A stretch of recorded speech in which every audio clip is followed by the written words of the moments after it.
all the time, just been a recreationalist hunter and more recently, on the Madison recreation rules have been a big, challenge and, issue for the commission to work on. And because I represent this area, I've been dealing with this as well. So that's kind of the business relationship with Madison, but really what it comes down to is Madison has been an important place for me, and a important place to recreate and also to work for, for 35 years. So got a long affectionate relationship. As a biologist, and I had to do all the permitting, 310 permitting with the conservation district. So I worked closely with the district supervisors back in the day. And Earl Holt was my, if anybody remembers Earl, but Earl Holt was my 310 inspection partner back in the day. So that's kind of how I came to the Madison. Great. So same question, Kate. Provide an introduction and your relationship as it relates to this motion. Absolutely. So my name is Kate Roberts. I was born in Montana, but similar to what we hear from other folks in the area, I actually split my time between Southern California and here. So one of my favorite things is when I meet people and I ask, oh, how long have you been in the area? They're always a little secretive about the fact that they may have just moved here from California. I don't mind, because in my years as a bartender in town, I was quick to tell them that's where I'm from too. Ironically, my grandmother came to this valley 52 years ago, and she purchased our ranch. It's called the CD Ranch. It's named after herself, Cynthia Boomhauer. And she was an avid fisherwoman.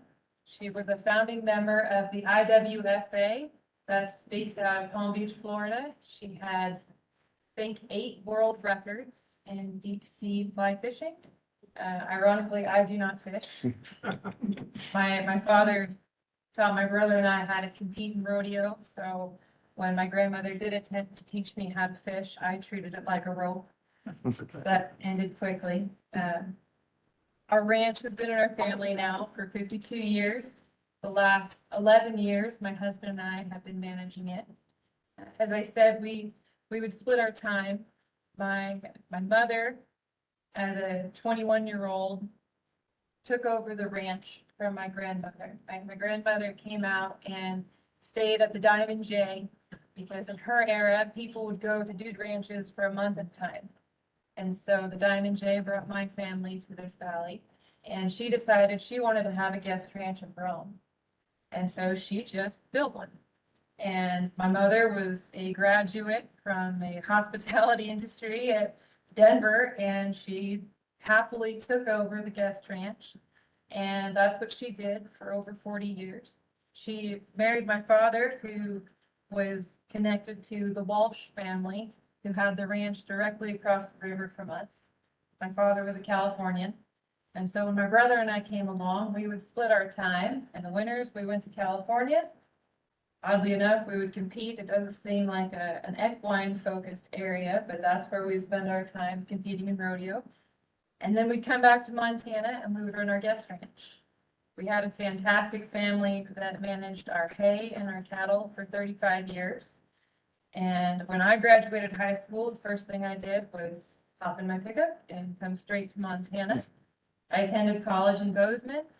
And as soon as I finished college, I went to that manager of our ranch, and I refused to leave. And he graciously took me under his wing. He passed away a few years ago. And he was notorious for running off almost any person that my parents tried to hire. And my parents refused to pay me. And so Sonny adored me. And it was the biggest foundation in ranching that I could have ever been given. So, happily met my husband in Ennis, and he's from a ranching family in Idaho. We now have 2 small children. They're 7 years old, twins. And I joined the conservation district. It'll be 3 years this winter. And to be honest, I didn't join because of what I knew. I joined in hopes of learning from the ones on the board. I took over Mel McKittrick's position He passed away a few years ago, and he was a significant person in my life and a valuable community member. And I've been thrilled about the networking opportunities and the knowledge that I've gained about the watershed and what that means, and the various opportunities we have in conservation that you don't know about unless you choose to get involved. Great. I don't know if I can be as eloquent as Steve do. I grew up here when I was a kid. My family actually moved here. I should say my grandfather moved here back in 1946. And then my dad went to high school here. And then he went into Montana State after he went to the Army. Came back to Montana State and then got a degree in electrical engineering. From there, he met my mom, who is also from here. She was a Devola Smith, and she came to Devola Owens. And that, at that point, they decided to go out, and my dad worked for the Bureau of Reclamation back in the 1950s and 1960s. And then my grandpa decided to sell the place because he didn't think my dad would come back and take over. So my dad heard of it from his brother. He came back and bought the place from my grandfather in 1966. And I grew up on the place from when because I was born in Billings, moved to Alaska, and came back, and we lived on the place ever since then. I went to Montana State and got a degree in ag engineering. If most people don't know it, it's very similar to civil engineering, but it has a lot of agricultural stuff in it. And then I went to work for a sprinkler company, put in big pivot sprinklers because I thought I'd wanted to be an engineer. I never told the guys there that's what I wanted. I just assumed they knew. That was my fault. But I ended up doing a lot of work out in the field, and then we ended up actually started working in sprinkler irrigation in town in Belgrade, and that was so much work. Just putting in lawn sprinklers, it was harder than doing the big ones. And then one summer, the guy that owned the place said, "Oh, I don't have much work for you. I want you to go to be an emergency firefighter." So I was an emergency firefighter. I worked on a firefighting crew for 2 years. And then I thought one day, I was like, I've had enough of this. I'm going to try to be a pilot. So I went into the Air Force. And I thought, well, if I can make it through the physical, I'll keep going. And then I made it through physical, surprisingly. And then I said, well, if I can make it through the next phase, I'll keep going. Eventually I ended up graduating from pilot training, and then I went and met my wife in Phoenix, Arizona. She was my apartment manager. We hit it off because we were both from Montana. And then we ended up being in the Air Force for 20 years. And then I came back and I took over my dad's ranch when I retired out of the military. So I came back 15 years ago in 2007 and took over the ranch at that point. And I've been involved with the school board. I'm also on the FSA board, which is a farm service agency on Whitehall. I tried to volunteer for certain various things just to keep involved so I can see what's going on. And I enjoy fishing. I go fishing every summer with one of my guys that I know around. He takes me fishing, and it gives me a break from farming and ranching because every now and then you just get your nose to the grindstone and enjoy everything that's around you. So I try to do that. Sweet. I'm Mary Sutherland. I'm actually not with Montana Tech. I'm with the Montana Bureau of Mines and Geology, and a lot of people confuse that because we're housed on the Montana Tech campus. So that's a really common mistake. I'm so sorry. No. I Happens all the time. The Montana Bureau of Mines and Geology is kind of the state version of the USGS. We are the State Geological Survey, and I am going to get run out of the room here for admitting this, but I'm not a native Montanan. I was actually born on the East Coast. I always tell people I'm not from California or Texas, so it's okay. Actually, it's a pretty tight-knit group there. I don't know where you hate them, but I've been in Montana for 22 years now. I came to go to graduate school at the University of Montana because the professor who literally wrote the book on what I do was working there at the time. He's since retired, but I came to study under him, fell in love with Montana, as everyone does, and refused to leave. I ended up working in Missoula for about 5 years doing water rights consulting. And I was recruited out of water rights consulting to come work for the Bureau of Mines and Geology in Butte. And I've been with them ever since. My relation to this valley is part professional, part personal. I'm a board member of the George Grant Trout Unlimited, my local chapter, one of the bigger Trout Unlimited chapters in the state. And we're very actively involved in speaking up about the Madison and the Big Hole and the Jefferson and kind of that area of southwest Montana. But avid fly fisherman, spend a lot of time on the water, whether it's summer or winter. But professionally, I was here for a couple of years doing a study. We were brought in by the Ennis, or the Madison County Planning Board, to do a local study. What my group does with the Bureau is we look at small scale problems that are happening across the state, generally related to groundwater, but we also talk about surface water. We were brought in here because a lot of the development in this valley is happening in the bedrock aquifer where there's not a lot of water available. So there were a lot of questions from the community and from the planning board about how do we ensure people are getting water when they're building their homes? And that's actually a really, really big question that we spent several years trying to answer. So I spent a lot of time in Virginia City Ranches, Shining Mountains, and up in McAllister in North and South River Creek, studying that question, where the problem seems to be the most prevalent. And just kind of fell in love with the valley. I made a lot of friends here working with the community. It's a really engaging community. Everybody seems to be really involved. So I've kind of kept my fingers in the area just personally, but my professional interest is a little different from these three because I am more about groundwater than surface water, but obviously they're always connected. So we're always paying attention to both. That's about it. Great. So obviously we can see that these folks are very passionate about what they do, about conservation and how it applies to each of their lives and their fields. That leads us into our second question. In each of your opinions or eyes, what are some important concerns in the Madison watershed that we can address locally? Start. Well, I think that there are two big concerns here. There's a lot of pressure on the surface water here. There's a lot of users with a lot of conflicting interests, and I think that has become, it's actually become the focus of the entire state and how the regulations go on the Madison River in particular. That is a really big deal, and how you as a community address it is really important, not just for the Madison, but for the rest of the state. It's kind of the first charge and in how they regulate everything. And I think that one of the big things that's happening in that regard is that they're not really listening to the biologists who know what they're talking about.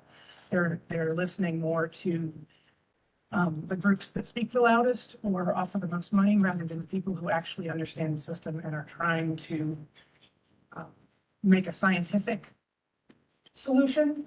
So I think that's a big concern here, but very locally, I think that one of the big concerns is a lot of this development that's happening in areas that can't support groundwater.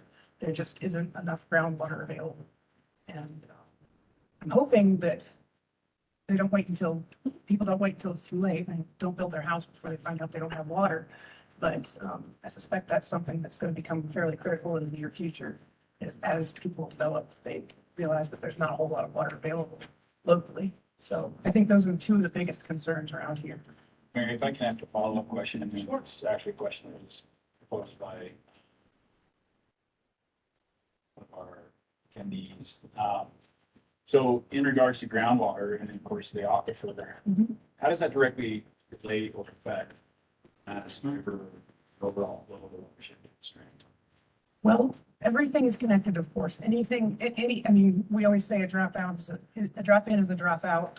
So any water that's taken before it reaches the river is water out that would have gone in that direction. I can't say it would all go to the river, but it would all eventually end up lower in the watershed. So the more development you have up high that's taking groundwater, the more impact you're going to see on the Madison River. Our study did not look very specifically at the connection to the Madison River. Our boundary kind of ended We're on the road out to China Mountains. I forgot the number of the road. Yes. So we haven't looked specifically at the impacts. It's also 2 years ago that we wrapped up, so there wasn't quite as much development as there is now that would have shown up in that large of a water body. But any development that occurs is going to have an effect. But the one thing I can say that's a positive note is that domestic water use, household water use, is generally, in the grand scheme of things, very, very minimal. We do what's called a water budget when we're doing these studies. We determine how much water is coming in and break down the components of where that water is coming in, how much it is, how it moves through the system. In almost every area we've studied in the state, domestic water consumption has been less than 5% of the overall water budget. And I'm talking about in places like the Gallatin Valley, where you've got significantly more development than that here, are still a very, very, very small portion of the water budget. So while I'm saying it matters, it's a drop out, at the same time I'm saying it's a really tiny drop. So it's not as big of a concern as I would, if I was looking at management, that would not be the area I would focus on. We'll come back to you and ask like another follow-up question. Okay. You said, so. You know, it's on a lot of our minds, but, so Can I chime in? yeah, I was just gonna go that same way. So if you don't mind. I think she's hit it on the head. I think we have a lot of problem with growth and how they're using the water in this, in the Madison Valley. And I think what we're gonna see is we're gonna be too late bringing about what we need to do. I would propose we need to have some type of facility. And they tried to do it 20-some years ago, but it's not going to be easy to get something like that, because right now you're going to have all these subdivisions we're seeing being built, a lot of them have been improved way back when. Yeah. And at the time, we thought, okay, 20-acre lots, that's fine. But once they get to 20-acre lots, a lot of these places are able to cut those into 5-acre lots, and some of them are even going to smaller, to 1.25 acres. So then you will have all these houses, and like she said, domestic water uses 5% of the budget, but you're gonna have to have something to support those. You're gonna have to have the infrastructure, you're gonna have the roads, you're gonna have sewer, and that's all gonna impact the water somehow. And then as Ennis grows, you're gonna have businesses that are gonna use a lot of water too. And so Ennis is gonna need more water for some of their stuff, so that's what I see is the major impacts we see coming. So Kate, kind of the same exact question to you. I mean, in your eyes, what are some important concerns that are within the Madison watershed that you think that we or you can address locally? Concerns for me are more in regards to soil health, range health. I mean, urban development, has a consequence, this as well. Like I said, my husband and I took over the ranch as managers 11 years ago. And what I deal with on a yearly basis is pressure from the elk. The elk population has steadily increased year after year. It's over objective. Currently, FWP is creating a draft for a new elk management plan.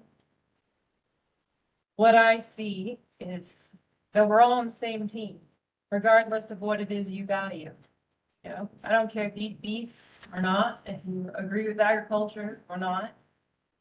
Somebody's here probably because they like the wide open spaces. And if you look, most of those wide open spaces are ranches, whether they're big money people or they're old family ranches. Those people need to be thriving. They need to be encouraged. They need to be supported by this community. Because most value I have right now, and I fought tooth and nail with my parents to not sell shortly out of college. And now I'm the bookkeeper, and someday I'm going to inherit it, and it's tempting to sell because my greatest asset is my real estate, not my cattle. And at the rate the elk population is growing, just to put this in perspective, our ranch is a little under 6,500 acres, but really we only graze about 5,500 of that. We choose to run 110 cow-calf pairs. That's very conservative. that equates to 50 acres for one cow. That's phenomenal. The health of the valley would thrive with those kinds of numbers. We could easily bump that up. However, we only support those cattle on the 5,500 acres 6 months out of the year. And then they're fed hay and we keep them close to home. We deal with calving. We make sure they've got supplements. The conflict I'm running into is I have 6,200 head of elk just in hunting district 360, 362. I'm saying that we're on the same team in regards to how we manage this elk population, because it's in everyone's best interest to keep ranchers in business. For the sake of the wildlife, they need those large ranches because they're not going to do well at the Shiny Mountain subdivision. And it's a whole lot easier for somebody in my situation to choose to subdivide than to put it in a conservation easement or to continue fighting with the elk. At 50 acres, one cow, my grass is sustainable. I'm able to continue raising cattle and my grass will thrive. You eat half, you leave half. Next year, regardless of the water, I have plenty of grass for 110 cows. Drought conditions or not. I do not have the kind of ground to support 6,000 elk. And that doesn't matter if those 6,000 elk are there for 2 nights or they're stuck there for 3 months. I've seen it both ways. With urban development, FWP is combining 360, 362. And in the past, they've claimed that there were separate herds on either side of the river. Those are now merged. Things are changing. And it's in the best interest of our community to realistically look at quality, not quantity. That's what I'm saying. Pat, how about yourself? Well, I think to go back to water is the biggest issue, and the biggest driver of water issues right now is that we're getting our precipitation in different doses, different times, and different intensities. So whereas we have this great big reservoir up there that maintains the main stem river and a fairly cooperative partner in Northwestern Energy that can keep the water moving from Hebgen down to Missouri, we have a lot of landscape that can't hold as much water. And so the critical thing is, and not just in the Madison, we have the benefit of the dam, but is when that water comes and sometimes in 3 days, like this year, especially on the Virtue side, we need to be able to capture as much water as possible, slow it down, keep it on the ground, recharge the groundwater, and in the long run, that's what's going to preserve soils, ag, and wildlife and fishery. And so I think really looking at water differently, it was easy for a long time, especially as a biologist, to focus on protecting the Madison River.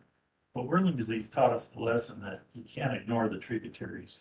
You can't ignore the high country where water is stored. So the practices that are starting to emerge, and John, you have a project going on, Jack Creek, that addresses this very issue, is where we used to think it was better to get that water moving through, straighten the streams or pull out the beaver dams, get it moving through. Now we've come to understand, like Mary, did I get to? Yes. That if we store that water in soil, we store it in wetlands, and it's released later in the season, there's more for irrigation.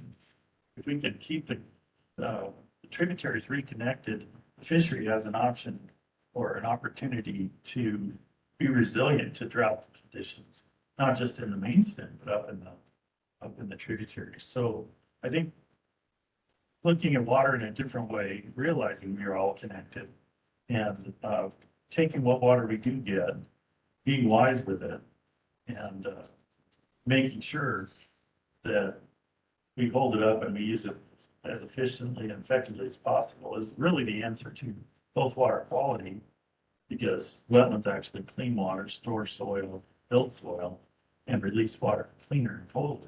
I think that's really kind of the long-term big picture in the Madison Valley, that if we can build off all these successes, the successful work that many of you probably got engaged in with the Northwestern Energy through the relicensing project. Work with the irrigators and on the ground to make sure that they can stay on the ground, because when they spread water across the landscape, they're storing water in the soil as well. It just doesn't all get taken up by the crops. So looking at the water budget on a bigger scale might be the best way to do this. Think of the headwaters as our water storage, not just in a big dam, which is always handy to have, but a bunch of little dams. If you can fix and restore 1,200 acres of wells, you can store a lot of water that you couldn't store under a degraded state. So there's lots of opportunities. Forest Service is very active up in the West Fork. Madison River Foundation projects up in Jack Creek. We did a project here in Lower Jack Creek. It all kind of gets to that same end, being more wise, building a better, healthier watershed. Then we know that our wildlife, ag, our fisheries will be more resilient in the future, because we can't necessarily change the trajectory of everything, but we can be wiser and build a more resilient watershed. Thanks. Do you mind if I follow Yeah, up? please. He actually raised something that I was really hoping would come up tonight. Being water wise is understanding and listening to the scientists who understand the system. It's understanding that any change you make to the system is going to have an effect, particularly in the tributaries, as he was talking about. Conventional wisdom has always been lining ditches to preserve water. It's been switching from flood irrigation to pivot irrigation to conserve water. But what we're finding in most places is that actually does a lot more harm than good. Lining ditches prevents a lot of that infiltration as the water moves, which then comes out later in the season. It stays clean and cold and kind of gets filtered through the aquifer, coming back to the river later in the season when you need it. Same with pivot irrigation. You're effectively, and if you flood irrigate, you're effectively storing a lot of that water and creating a pseudo wetland in that area that lets that water hold in the ground, stay nice and cool, and kind of trickle back to the river a little bit slower. So the biggest thing that we're always trying to tell people at the Bureau is any change you make, don't go by what you've heard. Ask somebody who knows something about the system, because your change is going to have a bigger effect than you expect.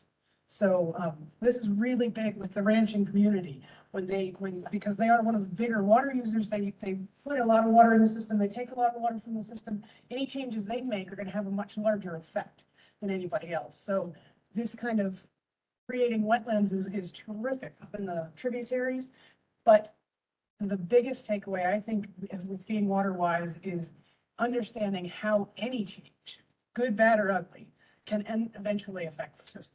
So not all change is good, not all change is bad, but we need to understand what that change is going to do. So that was just something I wanted to hear come up and kind of raise the point. But I absolutely agree. Beaver mimicry has become a kind of a buzzword lately, but it's popular because it works really well. It kind of creates these little mini wetlands that store water very nicely.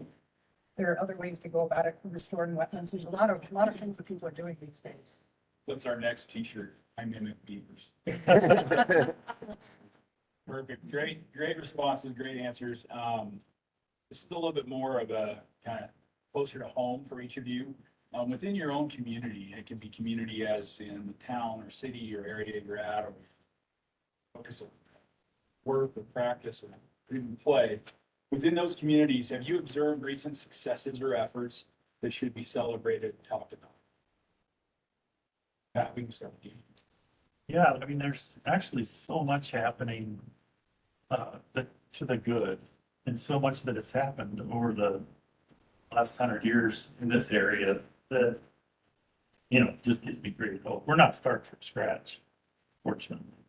And I think the one that illustrates the point the best in balancing all the different values, the economic values, the ecological values that go into a watershed is the work that the Longhorn and Ranger ranches have done down on the Madison floodplain. It's been a phenomenal success, and it really, I mean, I've looked at restoration projects, all over the West. That one demonstrates how being wise with your watershed and wise with your landscape has huge impacts. So that Madison floodplain, pretty much from here in town, all the way up to the headwaters of Odell Creek, up just near Barney Road. Historically, the idea was, and the federal government promoted this, was you drain wetlands because they're wasteland to make them more productive. You straighten streams to lower the water table so you have access to better hay or better grazing. Well, what the Odell Creek project has shown us is that, well, several things. First is by rewatering that landscape, incredible things have happened. If you only really care about plants, say you're a rare plant person, there's rare plants that have had seed in this Madison floodplain for probably 10,000 years, right, since glaciers. And when that landscape was rewatered, recooled that soil, restored the hydrology of that soil, these seeds sprung up. It's a rare plant that's only found up in Canada, in the Centennial, and here in the Madison Valley. It's this little vetch, little beautiful little flower that stays close to the ground. And then you find out, well, that vetch has a sparrow. And I can't remember the species of sparrow, but the sparrow shows up, right? And the sparrow is there because it relies on the seed and it transports these seeds around. And then you just keep looking. You look at the amount of water across that, I don't know, it's probably close to 3,600 acres of floodplain that is now soaking up like a sponge. And you think of all that storage that's going to cool the river, slows down that water, cools the river, captures the groundwater coming off the Cameron Flats, moves it through the system, cools it off. You have a whole new fisheries ecology set up because now Odell Creek, which is great fishing, by all records going back into the 30s, is now functioning at a whole different level and it's supplying fish to the river. Agriculturally speaking, I think the owners would say they initially thought they were going to take a hit.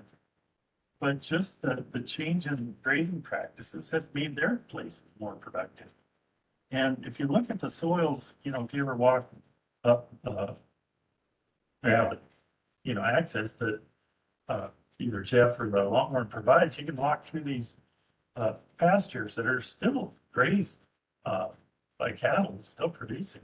But the productivity has drastically increased with better grazing practices and better hydrology, such that their operation is actually doing much better. It wasn't a gracious hit to the system, to their economics. It was actually a benefit. So you start looking at places like Odell Creek, and then on a smaller scale, these projects are happening all over the valley. You start thinking, wow, this can be done. The third thing it did was it showed the power of collaboration. Conflict tends to send people into retreat, right? You entrench into your tribe or your clan or your family, and you defend yourself against the others.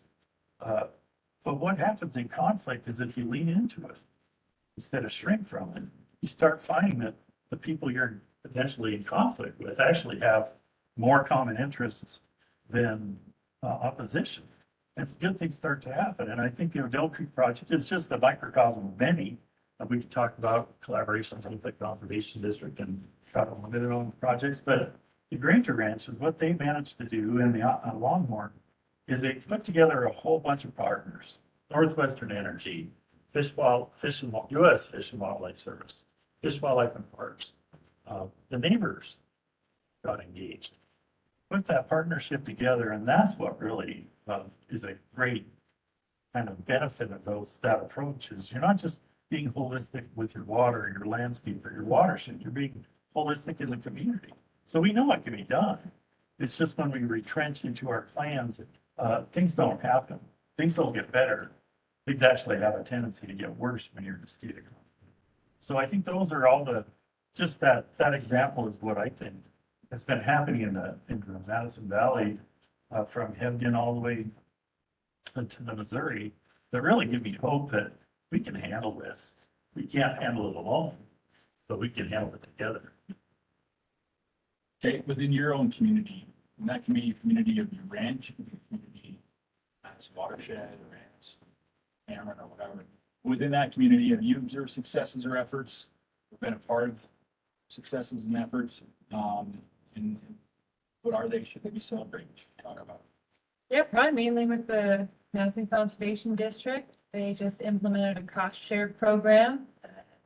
Still new. A lot of people don't know about it, so we're hoping to get more interest and spread the word on that.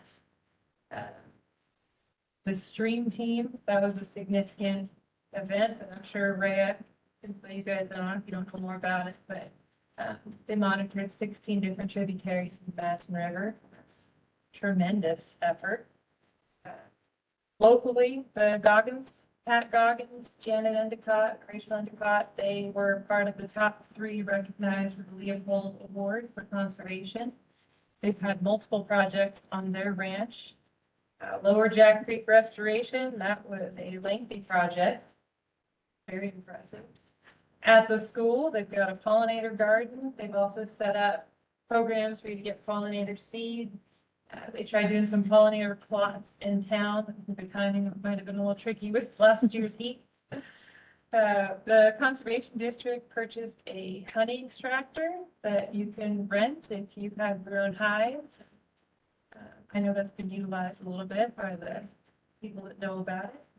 And we've also conducted quite a few ranch tours. They recently went to Red Bluff Research Center, and we toured Bob Sitz's place and Nick Dykes, and we've had multiple rancher roundtables. So I do know that if you're willing to find some different avenues of education, there's been lots of things presented. Good. Brett, how about yourself? Well, a lot of stuff that Kate said, I would echo as well. I also add that, I'm on the Madison Valley Ranchlands Week Committee, and we have done a lot of collaboration with the Forest Service, BLM, and some of the other, groups in Northwest Energy to get noxious weeds, knocked back. You might notice if you guys went to Missoula, in Missoula Valley, it's just filled with weeds, whereas we've been able to keep them kind of at bay, in control. I would say we've gotten rid of them because you can't really get rid of the weeds when they show up. So this year, we actually had a grant, North Meadow Creek, we covered, went from Valley Garden all the way up, partway up to North Hill, and then it went towards, all the way over to Forest Services of lot of land, and we got a grant for working on that for cost share. So there's cost share through the county, as well as cost share through that grant. So How do noxious weeds affect the watershed? they changed the flora, well, I would say flora and fauna, but that's the same thing. They changed the take over the vegetation that's there. So it's not, you don't have the regular native vegetation that's there. So the water, will either percolate different or it runs differently through the ground.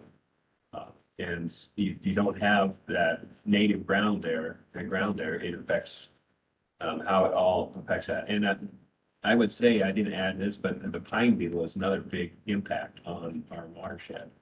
And how it's been controlled, but it hasn't been controlled. And so now we've got, it used to be the trees would hold a lot of that snow under the trees, and it would take a while for it to come out. Now there's no trees to shade that, so it comes out quicker than it used to. What else? But there's been a lot of community involvement in all the different watershed areas, and like Conservation District, the Ranchlands Group has done a lot of different things through the years. And Trout Unlimited, the River Foundation, there's just been a lot of people in Madison Valley collaborating on things, and they actually have a meeting where they all get together and talk about it, make sure they're all kind of working in the same areas and have the same goals together. So that's what I see. It seems to be doing pretty well. Great. Mary, how about for yourself? Well, I think my most relevant success is the cooperation I've seen on the Jefferson River. I haven't been intimately involved with it, but this summer was a terrific example of it. And I love the cooperation here that I'm hearing from the other members of the panel. This is what I saw happening, and it's been going on in the Big Hole for years. They kind of used the Big Hole as an example. But all of the groups that had seemingly conflicting interests came and sat down at the table. And unfortunately, the best compromises always mean that everybody walks away unhappy. But they came to a great drought management plan that's been very successful, and Jefferson adopted the same sort of thing. And this summer, they had a trigger point, and I mean, they chose 50 CFS for the Jefferson, that was their trigger point. When the Jefferson hit 50 CFS, they brought everybody together and said, what can we do to fix this? What can we do to bring water levels back up? And it was tremendously successful. Within 3 days, a lot of ag folks had voluntarily cut their pivots. A lot of the recreators backed off and the guides started discouraging floats on certain stretches of the Jefferson. I mean, it was one of the most successful collaborations I've ever seen for Watershed from folks that would seem to be at odds. But they did an amazing job of coming together. And literally within 3 days, they had that water level back up above 70. And there was no new precipitation. It was voluntary cooperation. And I looked at that as one of the best examples of immediate cooperation. They had already discussed it. They had decided what their point was, that they were going to start working together. And they implemented it when it happened. And there was no grumbling. Everybody just voluntarily came together and said, for the health of the river, this is what we're going to do. I thought that was one of the best successes I've seen in a long time. And that's what I'd like to see here in the Madison. And the very fact that there are people here talking about it and interested in it. You've got the Madison River Foundation, you've got the Conservation District, you've got 2 ag people sitting here at the table. You guys came out. That alone is a start for a huge step forward in collaborating. And I see that. I mean, it sounds a little trite, but I see that as a really big success. Just having the conversation first is really important in getting to that point. So just taking that first step is important. And I think there are lots of little steps along the way. Trophic cascade example that Pat gave of the plants to the birds. There's so much we take for granted that affects everything. All we have to do is talk, and we'll find out that there's a lot more involved in this, and we can all do a little bit to work it out, but that collaborative effort is what it takes. So that's, I mean, it's not really relevant to Madison Valley, but I think that was a tremendous success. You all answered question number 4, pretty much in your descriptions of Mary, you just summed that up wonderfully. Question number 4 is, how do you see collaboration between stakeholders playing a role in the future of watershed planning? Have you seen success with collaboration, or see areas where future collaboration would be useful? I think we've gone over that, but I think it'd be interesting to hear from each of the panelists kind of in our last, few minutes within the hour here. What would you like to see from the community, from the stakeholders? So, and everybody in this room is a stakeholder. But what would you like to see happen from a collaboration standpoint, or what would you like to admonish yourselves, your future selves, and those that are in the room to do for the watershed in the upcoming future? Okay, so. I really wanted to follow up actually with Pat's comment and Mary's comment. I think back by the second question, because we're all connected, right? That's the best part about all this. In regard to water-wise, groundwater, soil health, it goes hand in hand. So what I struggle with as a rancher and fighting the elk, the difference I see is water will be more retained in pasture left with 2 inches of grass than pasture that's straight dirt. I find that as a great place to collaborate, because that one focus for me has the same benefits for somebody interested in groundwater and water-wise and tributaries and stream health. We could all win if we were willing to compromise. And I've attended FWP's elk meetings for 10 years, and Julie Cunningham, the biologist, I had asked her before the numbers had gotten this high, what we were able to support. She said she couldn't give me a number for that. We had a range of objectives. Today, we've exceeded that objective by about 1,400 elk, and the number's going to continue to rise. There is a draft being created. There's a comment period that will end October 15th. I would like to see some collaboration for people in the community to support the fact that we do need to be proactive about range and soil health. I think there's a lot of good that could come from understanding realistic numbers there. Okay, is that accomplished through increased harvest?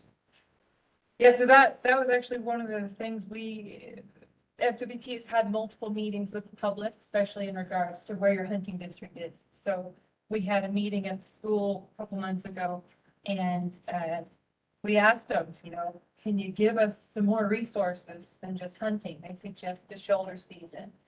Our ranch in particular, we were able to hunt into April. I mean, that's unprecedented. Nobody wants to shoot a cow in April. Ethically, nobody's gonna do it. And that just is what it is. I have numbers on everything if anybody wants to look through it, but, it doesn't have answers. The biologist gives us numbers, she gives us facts. There's a steady chart where the number's climbing.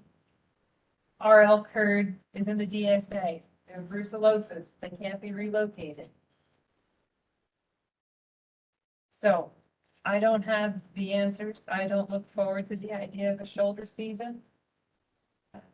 Our ranch in particular, we've done it every way you can imagine. We've done, block management. We've done just let them all come, as many hunters want to have at it. We've done private groups.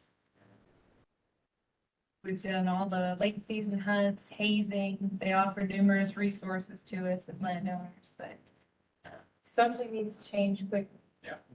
It's no different than trouble that you see on the river. Action needs to be taken. Great. So, Ray, do you have any other questions on online attendees at all? No, I'm good over here. One of the questions that came into us, and part of these were directed towards Andrew Welch, who is going to be here from Northwestern Energy.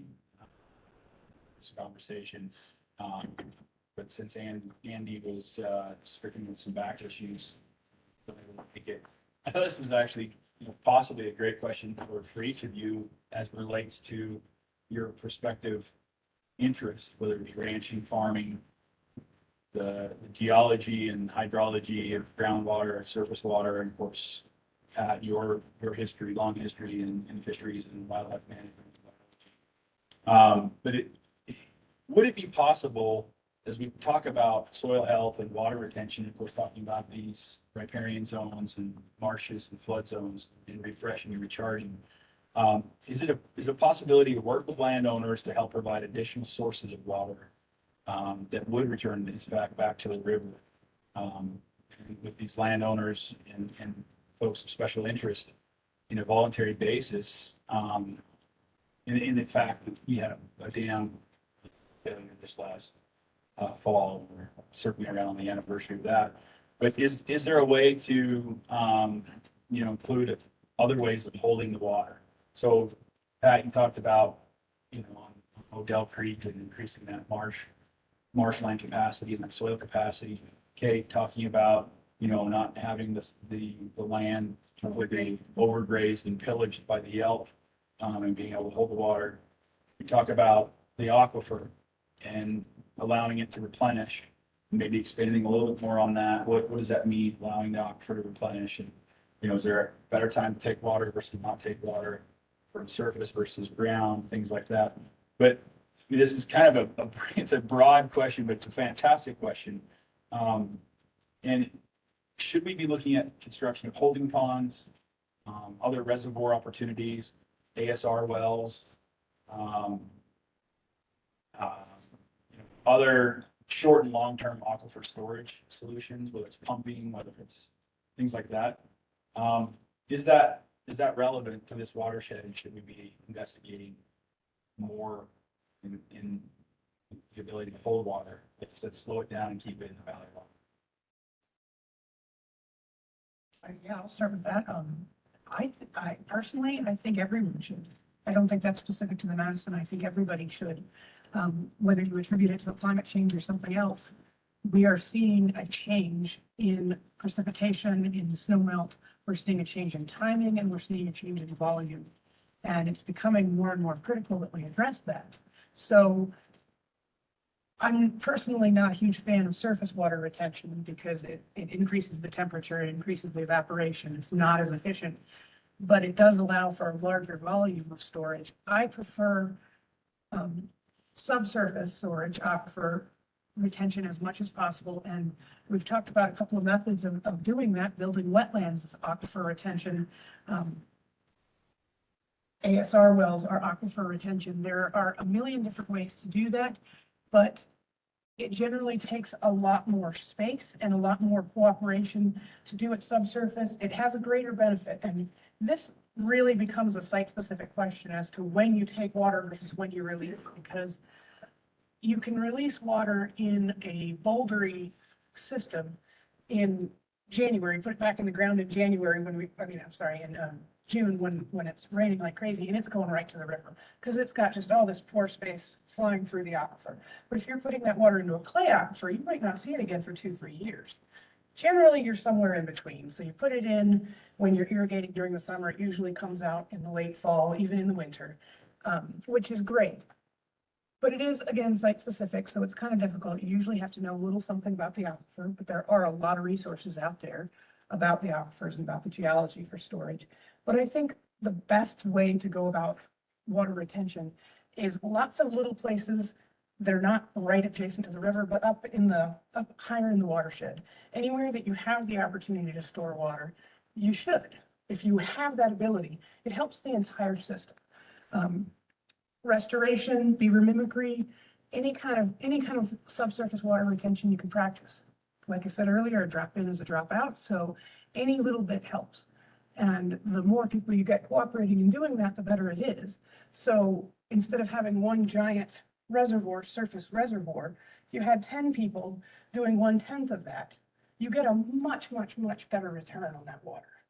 So I think everybody should be keeping an eye towards that. And when I say everybody, I mean literally everybody. I'm sure not all of you here have 6,500 acres. I personally, I only have 1 acre, but my water retention on my 1 acre is I water 1/4 of my lot. An acre of lawn grass actually uses as much water as an acre of alfalfa. So as homeowners, we can actually limit our own water use because that water is almost entirely gone once you've put it on the grass. It's just gone from the system. Whereas the water you use in your house, you only use about 3% of that. The other 97% goes back into the aquifer. So we can make that decision on a local scale, whether we own 1/2 acre or we own 6,500 acres. We can all make that decision to take a little bit of water retention and save that little bit of water that we have the ability to save. And it makes a big difference. So that would be my.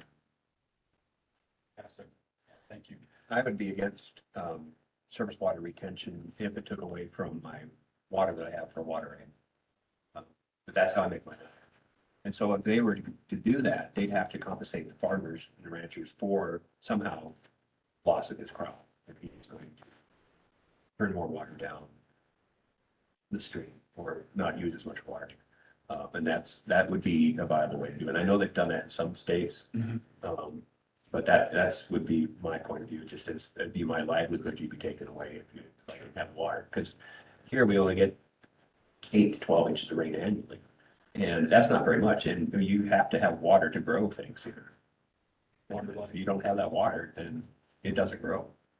And if you don't have the ground cover, like she's talking, it doesn't grow either. So you got to have, it's just such a fragile balance that you don't have that ground cover to provide the cooling for the soil, that grass will not grow. So that's my point.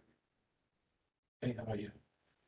You're situated, not that everybody knows this if they're not familiar with CD Ranch, but you're situated in a very unique location. I mean, you're at the mouth of Indian Creek as it comes out of the canyon, which is a very substantial tributary and irrigation source.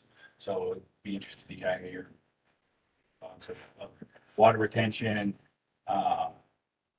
just all things water. I know that's something that it's critical to you and to your family and your operation, but also shoots out to other operations right in your stuff. I'm laughing because I'm surrounded by water and we have next to zero rights on all of it. So the water rights that we do have, we do some flood irrigating. So I couldn't convince my folks to that pivot. So I guess this is a good thing now. contributing to the cold water. Yeah, I don't have a lot of input on this, actually. I would defer to the people next to me because this is why I joined the Conservation District. I can speak of my childhood in the summers and my experience of 11 years, but beyond that, I'm just expressing my frustration of what I've seen in a short decade, where everybody here has, I have a degree in photography. This wasn't my plan. I was making sure not to lose the family ranch, and I can see significant issues, and I'm relying on people with a better education than me to find solutions. Great explanation. I think the statements that you've heard so far really capture kind of the limitation, right? There's the legal water right world, the legal world, the water right issues, and then there's the way hydrology functions, and the two don't always line up very well. And so it is absolutely true that you cannot confiscate a water right. It just is. It'd be almost impossible to do under our legal system. And B, why would you? You know, from the hydrologic perspective, because having that water put to a beneficial use, agriculture, is a good thing. It's a good thing for hydrology. It's a good thing for economics. It's a good thing for keeping ag on land. But what I've learned in my career as a, you know, water attorney and somebody who spends a lot of time working with producers, there's a lot of ways you can actually change practices in a way that maximizes the benefit. And not every place you can do that. But up around Kate's, we're working with water users, trying to just analyze what are the opportunities to use what water we get. Because, I mean, we could try cloud seeding again, or we could try other things. Rain dance, I did it all summer, you know, to make more water. But what we got is what we got. And agriculture has senior property rights in that water. So the idea that we could build a bunch of storage facilities would interrupt that property right. It would be very difficult, very expensive. What we can do is help irrigators figure out ways to use their water in ways that enhance their project or their ranch operation. And potentially there might be water that could be used to recharge the aquifer. It could be used to restore wetlands. There's a lot of opportunities there, but it takes a lot of creativity. And the idea of range restoration or wetland restoration on a broad scale is possible within that water rights framework. It's actually, you know, when rain falls on the ground, it's on the ground. And you can't necessarily interrupt other people's water rights. But when we have a lot of water coming out of the mountains, or falling as snow over a 3-day period across 6 months, it seems like it all comes at once. What are the practices that are on the ground that can enhance that? Whether it's restoring headwaters wetland, even if you restore one wetland and store 5 acre-feet of water, you do that 1,200 times, and all of a sudden you're talking real water. That doesn't actually interfere with water rights. It actually enhances a water supply. Those are kind of the opportunities. So, you know, to kind of get down to brass tacks, especially because we have representatives of the conservation district are closely tied to NRCS and FSA, is build ways that we can coordinate across interests to enhance rangelands, whether it's controlling elk dumpers, that's an important step. Whether it's just helping people, even on smaller acreage, figure out ways to enhance rather than detract from the natural water cycle. There's many ways you can do it. We can incentivize them. You guys do a bunch of cost share. I mean, that's really the magic, is just getting as many people engaged, even if it's at a tiny level. They all add up eventually. And I always go through this with people when they talk about subdivisions, and they say, well, you know, domestic water use is tiny, but in the Gallup Valley, if you put in 10,000 houses on 10,000 exempt wells, and they all only take 1 or 2 acre-feet a year, that's still 10 to 20,000 acre-feet of water. 10 to 20,000 acre-feet of water is probably, I'm getting into math trouble, but we're talking 100 acres, the alfalfa fields. Or we're talking about, you know, if you say 10,000 acre feet of water, you can divide that by 2. And if you divide that 10,000 by 2, you get 5,000 CFS on one day, 2,500 CFS on 2 days. That's how the math plays out. You stretch out to 20,000 acre feet across a full year, you're talking significant stream flow, especially on small tributaries. So it's not like, oh, we have to take away water from ag. Actually, that's the opposite of what we should be doing. We can, as a community, you can figure out ways to improve water use that benefits agriculture and the watershed. And it's been done. Our program does it all across the state, but you know, the Colorado Basin is in a world of hurt. And they're trying a lot of innovative things too. So it's not like this is an intractable problem. We have answers. What we need is more hands on the ground. And not necessarily, every project doesn't have to cost 50 grand. You can do a lot with $500 on a small scale. So I think really that's the magic. We got to respect the property rights in water. It's in the Constitution. It's a very, labyrinth of regulations that protect that water. So rather than try and fight that and unwind that ball, why don't we take a different approach and just spread out the water conservation, whether it's range, wetlands, river conservation, spread that out over across the landscape with a lot of people. And actually we can make gains. We've seen it, Del Creek's a good example. Jack Creek's a great example. That Wells Ranch up on Jack Creek, the highway department was looking for a place to mitigate some of its wetland loss when it redid the highway. And all they did was plug an old drain that was put in. It's a horseshoe drain up in the wet meadows. And I swear Jack Creek used to go dry every year. And I don't think there's been that significant a decrease in the amount of irrigated ground. But Jack Creek tends to flow year round now. Because that giant wetland on Wells was restored. It just basically plugged up the old drains and re-wetted, I don't know, it's maybe not more than 100 acres, but it's a lot. And that water is now stored in the banks. The Jack Creek project that we collaborated with the Conservation District, it's just a little bit of bank, right? I don't know how many feet it was, a couple thousand feet, but our research shows that if you restore floodplain function and riparian function, you could store up to 1 cubic feet per second per mile of stream. So those are real numbers. Small scale, it's just a drop in the bucket, but it's one drop of a many drops that can go into the bucket. So I think that's really my pitch is incentivize folks, whether you're big ranchers or small lot owners, to be wise with water and make it easy for them. Get information available. Now, these are all things that you've been doing at the Conservation District for decades, but I think that's really the magic is recruiting as many people to the cause as we could possibly do. Thanks, Pat.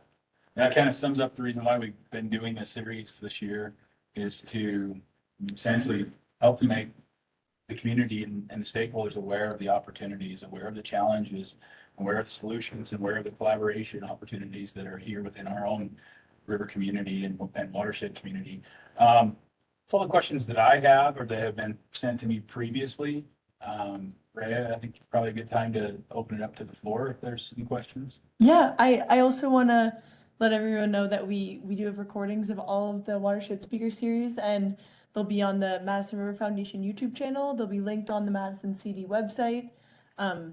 You can stop by our office in the Lone Elk Mall or email our info account if you have other questions, and we can try to get you as much information as possible, or reach out to John at Madison River Foundation. Thank you all for coming today. You guys did such a good job of illustrating the complexity of the watershed and how all the parts of it are interconnected. So I really appreciate all of the discussion that you guys had. If we are over the hour, so if folks do need to head out, You're totally welcome to. If our speakers have a minute and are open to answering a couple questions, that would be awesome. Could I ask a quick question? If no, so what I've heard here, excellent presentation, and I think we've all heard what the answer is, and that's the land decentralized approach, landowners figuring out ways to conserve and hold on to as much water as we can in our precious Madison Valley, so that it can be used and water rights are honored, but it's going to have to happen by landowners. I had a quick question on water rights. If you have a year where, let's say you're getting inundated with a lot of rain, a lot of snow, whatever, you got a lot of extra water that's coming down the river. And to me, it seems like, why are we just sending that to New Orleans? You know, New Orleans has got plenty of water. Like, a lot more now. What can we do, other than beavers, what can we do to retain that water in our waters so that everyone can use it and benefit even more? So, and really, what years, and what can we do? The issue of ASR wells, I don't know, some folks may know the acronym, but aquifer storage and recovery wells. And you're very familiar with those too. Yes. Those were first started in the Denver area, like where I'm from. I'm up here in the summer, thank goodness. But where you take on water years, we have excess water, you pump it into aquifers, pressurize those aquifers, and build up a savings account of extra water down there. And then when you have dry years, you can bring that up and use it. Now, that might mean that you're impacting water rights for some folks, but, you know, if folks look at things in a bigger picture, they might say, well, you know, what I need this amount of water for sure every year, but on a 10-year average, I might be willing to, you know, look at different approaches. And for example, storing the water in ASRs. My background is hydrogeology, and so I had a little bit of familiarity with aquifers and aquifer storage and recovery wells. The real issue in my mind is probably water rights and finding out if landowners would be willing to be flexible to handle, you know, what we do with our water on excess years other than send it to New Orleans. Yeah, from the water rights perspective, the Madison is part of the Upper Missouri Basin closure, so there is no unallocated water available. So to do things like injection wells, what you have to do is you have to rob Peter to pay Paul, in a way. You could take an existing water right and use that for injection wells. And that's usually in the context of mitigation, right? So you take a chunk of water, you change it from one use to another to mitigation, and then you inject in the well. But you can't just take the cream off the crop in the Upper Missouri and say, we're just going to adjust that, right? We're just going to use it here. And the big ogre in the room is Northwestern Energy has almost all the water rights in the Madison proper. There's irrigation diversions with senior water rights, senior to the hydro system. But Northwestern Energy basically has to send all this water. This isn't just to generate electricity here. They have to generate electricity down at Great Falls. So Hebgen stores water, run through Anderson, then that water goes down into the Bureau Reservoir. Mhm. And they have to release so much to get it down to Great Falls. So the upstream, downstream idea is fraud. You can't get new water rights. You could get high water rights to some extent. There's some exceptions we don't need to go into, but basically there's no more water to be appropriated.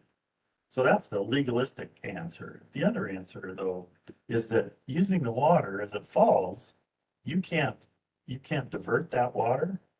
You can't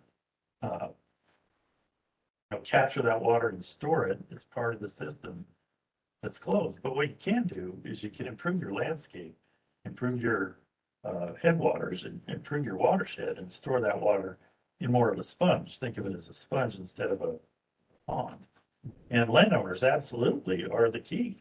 And the beauty of the Madison Valley, which we don't have over in the Gallatin Valley to the same scale, is much of this land is in conservation easements. And it will remain in production agriculture as long as the landowner wants to stay in. And much of the landscape, if you looked at a map, there's holes in the landscape, but much of the valley bottom is gonna stay open space. We can't do it without the landowners, A, because they own the water rights along with the hydro, and B, they own the landscape. And so making it easy for landowners to work, to slow down that water in the context of just using the natural process to recharge the aquifer, as opposed to trying to capture the water and send it out. Now, you might be able to convince the power company to exchange part of its hydro right into a non-consumptive aquifer recharge. There's possibilities there, but because it's a closed basin and because of all this legal constraints, the best option, the most practical option at least, is doing it widely across the landscape. So there's no flexibility in the law to do any type of injecting of excess water when you're getting, a year when you're getting, a 1 in every 100-year extra water precip or whatever. There's no ability to store some of that in an aquifer to release it later when everything's getting drier. There are exceptions in the law in the basin closure that allow high water exceptions, but they have to be non-consumptive and they can't negatively impact existing water rights. And in the Madison, I think the oldest water right I think I've run into is 1869. 68. Thank you. So, there's a lot of people out there in priority. If there is a year that there was high water and you go through the legal process, which is quite expensive, you may be able to capture some of that high water, but it would have to be at the, everybody from the power company up to the water users up in the tributaries. So they'd have to be on board. They'd have to be voluntarily on board. Yeah. And maybe with a vision of beyond,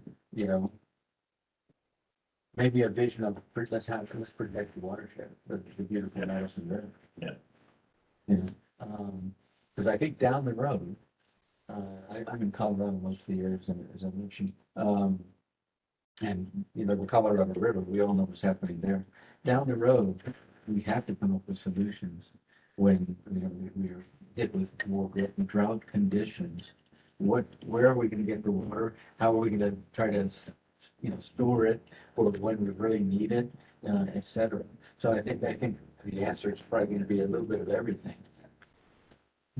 What are your thoughts? Can I ask you? Well, I think what Pat said, he just said something that really hit on what I think is the biggest issue. He said, slow the water down. That's what we've got to do, because even in a drought year, we're not talking about all year being problematic. We're not talking about all year not meeting water rights. We're talking about, we get a big push in the spring and then we have a dry summer and fall. If we slow that water down, we let it run through the system, we capture, even in non-high water years, we capture some of that spring flow and let it stay in the system longer, slow it down.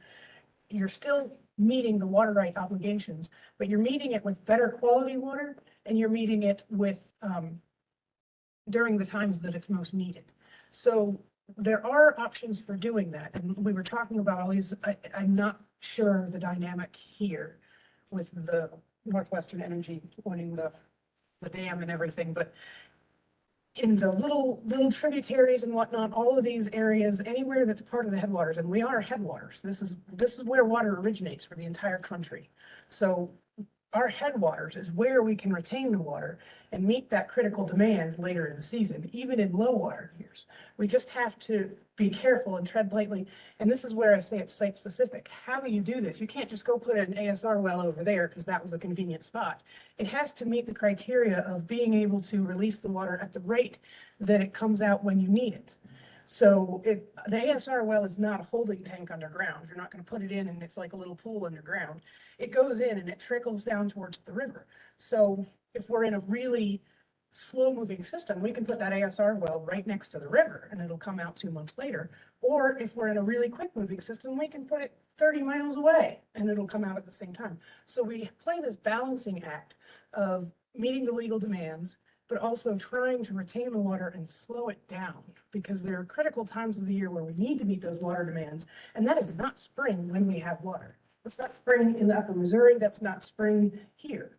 It's just, that's when we have water. So let's slow that water down. And what we're looking for is options to do that without harming the senior water right holders and meeting the demands of the upper Missouri watershed, water rate passage. So, And making sure the landowners, their interests are the first priority. yes, and generally, what I've found is most of these restoration and just about anything you do to retain that water actually benefits the landowners. They end up with more water than they expect. So more often than not, it's a benefit. It's just trying to make these site-specific decisions as to how it works to meet every demand. Well, I think part of that is time frame too. Yeah. If we might have to start thinking about, okay, benefiting, in what way, but we're talking benefiting for a month, for a year, 5 years, Yep. 10 years, 20 years. Yep. Water, maybe we need to start looking a little bit at our horizon, may need to be a little bit longer Yep. in how we view, proper management of water. Absolutely. We know that the system has changed. We know that the system is going to continue to change. We may not know how, but we know that we need to address it. And the sooner we address it, the more likely we are to be successful in the long run. I have a follow-up question for that, Mary, if I may. Yeah. So one of the things I've been observing a lot over the last 8 months is that there's a lot of fear about lack of water in this area. And fear generally comes when you don't know Yes. the answer to something. Yes. And so how do we, as a community, and I'm not talking about the big landowners, I'm talking about all the subdivision requests that are coming, all the people that want to live here, often seasonally when the demand for water is peak and you have it at its lowest. Yep. What are the mitigations that can be put in place for this population growth? Small as it is, I think it needs to be taken into consideration in the big picture. You can't ignore it. Yep. Because that's just water out. Yep. So where do we go to get answers to that? Well, honestly, at the Bureau, we're actually stipulated by law to address questions from the public. If you ever have questions about your water and what you want to do, like we have like 80 some employees that have worked all over the state. We're always happy to answer questions. There's going to be somebody who's worked in your area and knows how to answer your questions. They do come down to site-specific answers. So here, and I'm going to speak from my experience here, most of your development is happening in the fractured bedrock where water is very, very, very limited. When we talk about an aquifer as a sponge, that's how most aquifers are. They have really loose gravel and sand and whatnot, and there's a lot of pore space that allows for water retention. Here, you have a solid bedrock. In a lot of places, you can think of it like a chunk of concrete. Well, that chunk of concrete doesn't hold much water unless you break it. And then you're going to have all those little cracks. That's what you've got here. So with the development here, you have limited capacity to access water. That's an issue for everybody. The closer you put wells to one another, the more likely they are to interfere with one another and access each other's water because you're all pulling from one vein. I'm not saying that's what happens because honestly, your fracture system is all over the place. It's hard to map it. But there are a couple of things you can do here locally with development. Number one is limit the lot size. When you're developing, limit the lot size. But the absolute biggest, and this is number one anywhere you go for limiting water use, is limit the lawn size, because this goes back to what I was speaking to earlier about when you use water in your household, whether you're on septic or community water, 97% of the water you use in your house goes back into the aquifer system some way or another. It's treated and it goes back. If it's a septic tank, it goes back locally. If it's community sewer, then it goes back wherever they put their their water back in, but 97% of the water that you use in your house is returned. So that's why homeowners are not a huge impact. Where they become a huge impact is during the summer when they're watering their lawns. So this is actually something that we did. We did a study on looking at agriculture versus development and water use. And what we found was that if you took 100 acres of ag land and you were watering it for alfalfa or hay or whatnot, and you converted that to, say, 10 homes, and all of those 10 homes irrigated their entire 10 acres. They had beautiful lawns. They're using way more water. Those homes are using way more water than the ag field that was using hay. They're using the same amount as the ag field that was irrigating alfalfa. And alfalfa uses almost 3 times as much water as hay. Okay? So the other thing you can do is no matter what the lot size is with new development, you can say, you are allowed to irrigate this area and no more. Your lawn size, your garden size, whatnot, is this. So you may have 20 acres, you may have 50 acres, but if you want to have a lawn, which is when the water is used, because almost 100% of that water does not go back into the system for irrigation, that water is limited. So it's not the number of people, it's how they use the water. That makes perfect sense. I don't think the question that's on the table is as much about lawns or how the water is used, but what is the water availability in relation to the demand during a peak season? So it could be, so when you say reduce the lot size, but that then means there's more people in one area. Yeah. So the consumption would go up, Yeah, and I don't. regardless of a lawn or not. Yeah, but you're talking about the consumption that's very minimal. I think you would have issues with that here no matter what, because you start getting into water quality. If you've got multiple wells in a small area and they're all on septic, nobody wants to be drinking water from someone else's septic system. So your fractured bedrock here is pretty much limited in size based on water quality and quantity. Your fracture system is so all over the map. I brought out a structural geologist who mapped all of the surface fractures that we were able to gain access to, and that was a lot. He must have mapped at least 1,200 fractures. And he said, it's a hot mess. I can't figure out where they are. The only way to figure that out is to tap into the aquifer. If you hit water, you're lucky. If you don't, you don't. There is no way to say if you drill here, you're going to get water. So the best thing I can say is, as people are coming in, they need to have water first before they put up a lot. And they need to be spaced out enough that they're not interfering with one another. You don't have a lot of water availability in the fractured bedrock. It is just not a system that retains water. It's very limited. And the more wells you poke into that, the more straws you put in there, the less there's going to be. So it's a unique system in that it is a fractured bedrock, and that's where most of the development is happening. That explains a lot of maps I've been looking at, like everything's going everywhere, but it's really hard. It's So the very- guy was trying to do that. It is. Normally, when you have a fault system, you get a big fault and then you get these little fractures that come on. Yes. You guys have had 2,000 of those faults. So the fractures are just doing this. And the ones that are big enough to support water, they're underground. You can't look at them. The little ones on the surface, they usually indicate the direction of the large fault, but it's happened so many times and you've had a lot of slides and movement. So we're not able to map that. It could be done, but it would take a multi-million-dollar geophysical analysis to do. So it's not worth it. Could I just ask one more question, then I'll stop? So, sorry, Eddie. So what, you mentioned the proximity of the wells and the septic systems. And so to me, again, when you're thinking about high density subdivision, then you're creating a scenario where you have close proximity to all of those. And the impact is water quality. Yes. In addition to water availability. What are some good mitigating things that you could do to prevent that contamination? Oh, what did I do? That is a great question. And this is a question I personally deal with in my area in Butte. When I bought my house 3 years ago, we were on a well, and we were one of the last ones in Butte to be on a well. And I actually didn't even test the water yet. Being at the lab, I should have done it right away, but I kept filling my fish tank and my fish kept dying and I couldn't figure out what was going on. Well, it turns out my nitrates are almost 3 times the safety limit. It won't kill you, but it's not good for you to drink. So we were drinking that for about a year before I figured out what was going on, and I killed a lot of fish. But it turns out even widely spaced subdivisions above us were not keeping up with their septic tank maintenance. So there is a huge plume of nitrates coming down the creek where I'm up against Blacktail Creek. And that really comes down to failing infrastructure, septic tank maintenance, and this is a problem all over the place. People don't know or can't afford the proper maintenance of a septic tank. So community sewer is always a better option, but it's not always reasonable to do, not always possible to do. But number one is septic maintenance so that that effluent does not start building and it's not operating the way it's supposed to, so that the effluent is cleanly released. So you never put a well downstream of somebody's septic field. But the better the maintenance, the less likely that is to become an issue. But you are then getting into getting people to understand how much work a septic tank really is. So.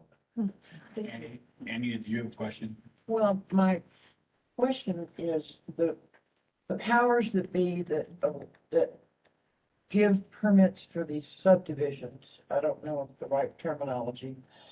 And are they aware of how scarce the water is? If so, why are they giving permits and all these subdivisions are springing up everywhere? Well, I'm going to give a partial answer to that, and then I'm going to hand it off to somebody who knows better. The partial answer from my perspective is there's a lot of political pressure on the people who are doing this, and they do not know. They do not always understand. They're not groundwater scientists. They're people who are, I mean, they're just you and I trying to understand and navigate a system, and they're being told by lobbyists and groups that are interested in seeing the subdivisions go in that they. Well, that may be true, but there ought to be a stopgap measure where politics don't come into it, You have to have or zoning. honest science comes into You it. need to have zoning, That's, I think that Brett can Oh, speak to this do we very not well. have zoning now? not in Madison County, no. So We they're don't going have with it the in state, Houston, they're and just I going can with tell the you, state. it's a mess. Oh, yeah. And that's Yeah. what we're gonna say. We're gonna figure this out too late. We're gonna have all these subdivisions in here. And people are gonna say we need to do something about it. And we're gonna be trying to close the door behind the, or shut the gate, after this horse is already out. Of course, I didn't shut the gate when I got here. Exactly. What the law allows is anybody to sink a well as long as it's less than 35 gallons a minute or 10 acre feet a year. And that's exempt from the basin closure that I talked about. And for, a long time and in many places, if you're out in the valley, in the middle of Cameron Flats, you have a right to sink a well. Yeah. But what we're bumping up against is now, especially in the Gallatin Valley, where it's just the easy button is to just drill a bunch of wells.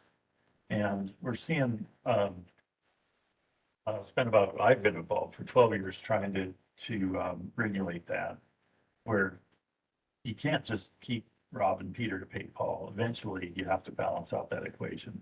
And so, right, as it stands, people have as a matter of right, you can sink a well, but things like zoning, land use regulations, are really the best local answer is how you distribute people across the landscapes. Until we change that exempt well easy button, it's gonna be really hard to not get to the point where it's too late. What can John Q. Public, like Annie Graham, do to help promote zoning?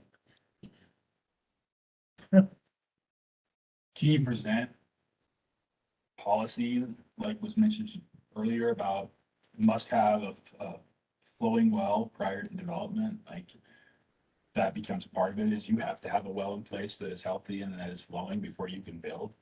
Versus you build and then start poking the ground to find. I think Pat can probably answer be more knowledgeable in all that than any of us, but I think you could, with the zoning, you can kind of mandate or whatever you want, whatever, But is that, that seems like a good way to mitigate overbuilding an area, overdeveloping an area Well, you beyond its resource of water. Well, you could mitigate, you could say this lot size is this, you could only have so many wells in just one area, you have to have wildlife corridors here.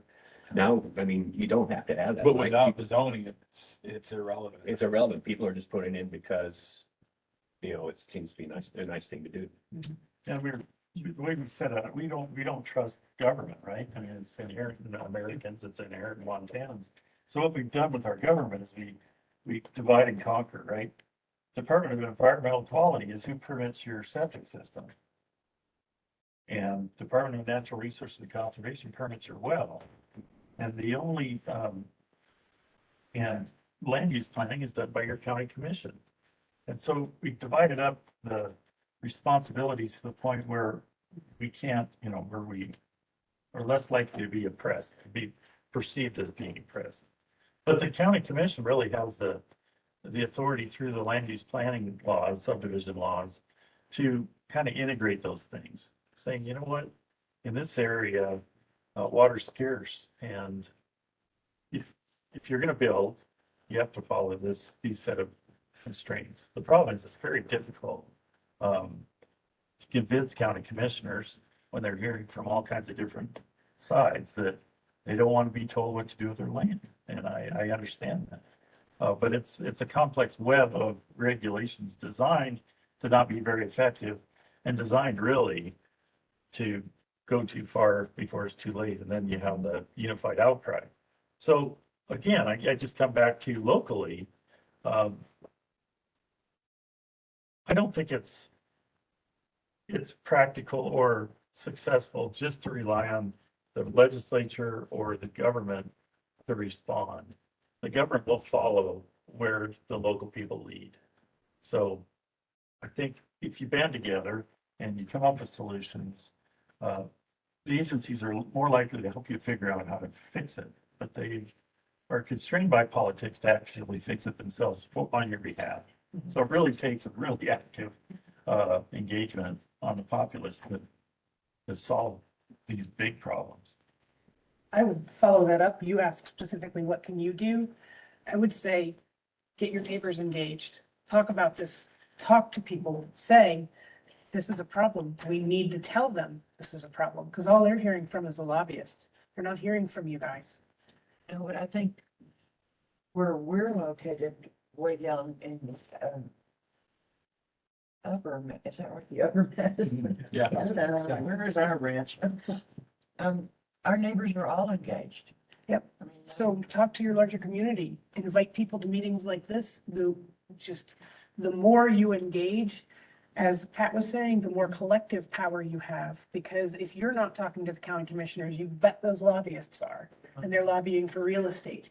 And they're lobbying for all kinds of other special interests. And they have money. They come with money. But your county commissioners are going to listen to 20 people saying, I'm not going to vote for this, more than they're going to listen to one lobbyist saying, this is what my constituency wants. So talk to people, get your community engaged. That is the best thing you can do.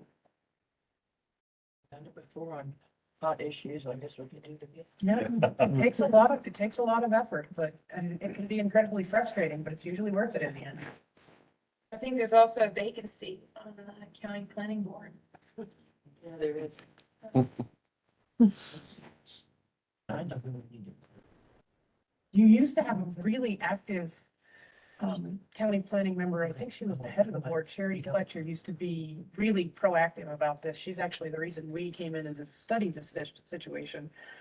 She said, we don't know what's going on. We don't know how much water is available. Let's find out. Let's bring in people who know how to find out. So unfortunately, we were way too slow to help you guys address this. We didn't get to the project until it was far too late, but and Sherry has since retired. But just asking these questions and getting people who understand the system and or how to find out what's going on is a really big step in the right direction. So I will tell you though, the county planning board is advisory only, It's what? advisory only. they don't have the They actual don't have any actual power. Oh, so. So you, I'm sorry. I'm on the planning board, and so I know that people come in and they have these questions all the time. They want the planning board to make this decision or that decision, and we have to go by the rules that are written. So as the public, you need to be aware of that. So when you come in, it's good that you come in and you voice your opinion and what you're wanting and the issues that we're having. I mean, we can't, plug the hole that everybody's coming into the state in one hand, which everybody's like, the traffic. Well, when you're in California, there's traffic all the time, and it's not, that it's that much safer just to have a slow moving traffic. And these people are going like crazy. So, you know, you got the traffic, then you have the water, and you have, you know, somebody subdividing right next to you. And we get all that, but we have to go by the rules that are given to us by the state. And we look at all of that and make sure that when people are building, that's the way it is. But the people need to speak up if they want zoning. And that's one thing that's been turned down. They tried it 20 years ago and could not get it through because people like to control what they do with their land, what they do with their water, their well, their septic, their everything. Well, if we don't have rules to follow, then we can't say, well, we've got to turn that back because that's in the wrong zone. But, you know, you look at Bozeman, and it's just marching towards us, right? Gosh, yes. How would you like to have a Walmart at the end of the hill down there? And if we don't have it so that they can't build it there, they could. You could have a Super 8, the Super 8 hotels. You could say, oh, wow, you know, Hunters, they do great. You know, they're not RV parking. We're going to put a Super 8 out there in Cameron. You know, and if we don't have it zoned, they could do it. So as a public, we need to inform ourselves and decide what we really want and how we want it to grow forward. And we are fortunate because in this county, we have a lot of large ranches, but they're owned by wealthy people, that they're, you know, pretty dedicated to having open schools. Can I ask who you would recommend the public speak to get the rules changed? I would say that we are probably going to be having some planning meetings, probably in this next year. We're trying to get it organized. We don't have a planner right now. So Charity used to have them where we would all get together and they would say, meet at the fire hall in Ennis for Ennis area. Because we cover a large area too. We got Big Sky, Cameron, Ennis, we're Virginia City, Sheridan, Twin Bridges, all of that comes up under us. And so, you know, a subdivision in Sheridan and then a subdivision in Cameron are very different. But a lot of times people are complaining about the same thing. It's lack of control. When you take a small community and raise to these small communities and you have a whole bunch of people, an influx of a third bigger is very difficult for people to take. They're like, I don't know about that. That'll change our whole dynamics of our community. And that's not just, you know, your neighborhood, that's your water. You know, how many straws go down into that aquifer? You know, that person that's been down the road for 20 years is gonna have to re-drill their well. The farmers and ranchers that have a subdivision behind them, all of a sudden will have springs that are totally drying up. So like this year, we're at the bottom of alluvial fan area, and we have a lot of houses up above us.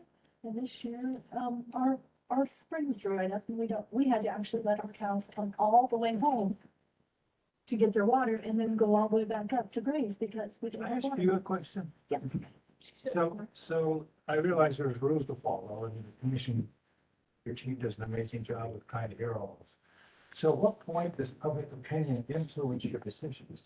If you have these rules that you've found, You should look at the rules because you can come in and ask for something. And if we can't find a rule to be able to turn something back, you know, like what you want, like not a subdivision in a certain area or whatever, then you're gonna have to, lobby the county commissioners to change that. So it's the county commissioners. County commissioners make the decision, and we can actually say, you know, we, find this fact about, you know, someone pulling in for a subdivision. We find this fact and this fact and this fact, but to mitigate it, okay, here, you're gonna be able to, you know, you gotta keep your building to this area. Over here, you're gonna mitigate and, say the road width, because we gotta go with how wide the roads are. That's a rule. It's supposed to be, you know, 60 feet and someone coming in at 40 feet. Well, if it is in an area where it's very close to a watershed area, we'll look at it and go, you know, okay, you know, we really tried to stay 60 feet, but we'll let 40 feet go here because the riparian area is more important. And we'll make that recommendation to the commissioners. The commissioners will say, nope, I want 60 feet. Or stay with the rules. They could do that. Or they can say, okay, we'll take that as a recommendation. And as long as you do the 40D, we'll go. So it's your. So when do the county commissioners meet and how do we get to see? You would have to make an appointment, and I think they meet every Monday. And they're there all day, because I'm also on the cemetery board, and so I met with them over the cemetery board, the planning board, and they'll schedule your spot, and you go in then and visit with them about your concern. They actually, on your website too, you can see the scheduled meetings of the county commissioners, and they'll post an agenda. And then you contact to get on the agenda, but that's what a lot of us do, is just watch the website, and you can sign up for notifications of meetings, things like that. You'll see a pattern. There was a county commissioner meeting today. And there is, as far as zoning, there is a little pamphlet, and I think they might have it at the office. I haven't looked at it, but someone recommended it. It's called Citizen Initiated Zoning. And I haven't read it yet, but they said that if anybody's interested in that, that would be the pamphlet to get a hold of. Where it's at there, I don't know. It is on the site though. I think it was I'm at sure Starbucks. Someone recommended it, Okay. and I went, I should pick that up, but I don't know where they said it was. Okay, thank you. Fantastic dialogue, great questions, great discussions. Sorry. Patriotic elders looking at me and telling me that it's time to shut it down. Not to butt heads with the bull elk, but, again, we want to thank our panel. Absolutely fantastic evening. The education, all the other H's. Yeah. But outside of that, again, thanks to the Conservation District, to Rhea and the work that she's done, Jim Kramer from Madison River Foundation Board, the work that he's done, and others. Thanks for your questions to keep it rolling. And there are some snacks back there, but you're welcome to talk for a few minutes and we'll clean up and shut down the library. I think